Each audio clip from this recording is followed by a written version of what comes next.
Nau'in ciwon sugan da aka fi sani shi ne type 2 diabetes mellitus, wato nau'i ne kashi na biyu, wanda shi ne ya fi kama mutane manya, saɓanin type 1 wanda an fi ganinsa a yara ko kuma matasa. Alamomin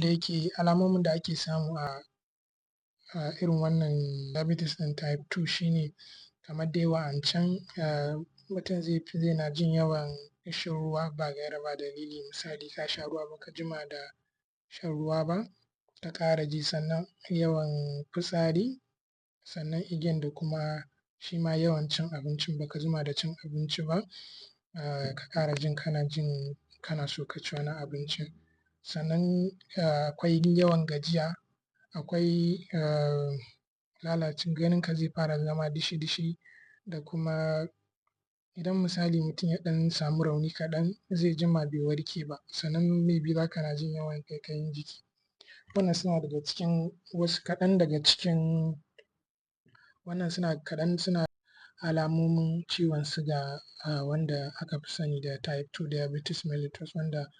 saɓanin wancan ya fi faruwa a ƙanana. Kamar yadda na yi bayani a bidiyo na da na yi na type 1 diabetes, shi yanayin cutar wancan da wannan da bambanci. Wancan kamar yadda na yi bayani a type 1 garkuwar jiki ce take lalata pancreas, wanda shi ne yake producing ɗin insulin a jiki. Shi kuma abin da yake faruwa a type 1, shi pancreas ɗin mutum yana producing ɗin insulin, sinadarin da yake narkar da suga a jiki. So amma pancreas yana producing, to amma matsalan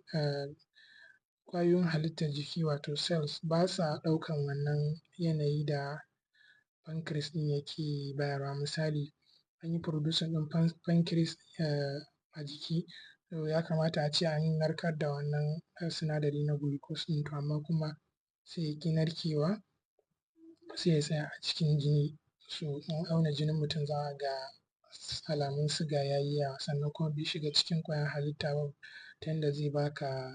a sarrafa shi ya zama ƙarfin da za ka yi aiki da shi na yau da gobe. Shi ya sa za ka ji gajiya da sauran abubuwan da yake faruwa. Gaskiya yana da hatsari sosai, misali shi idan ba a kula ba zai iya kawo makanta, zai iya kawowa ƙodar mutum ta lalace, jijiyoyinka su lalace, ko kuma shanyewar ɓarin jiki, duk suna daga cikin abubuwan da yake faruwa. So idan ka fahimci kana da wannan alamomin, ka yi ƙoƙarin zuwa asibiti don a tabbatar ma cewa ba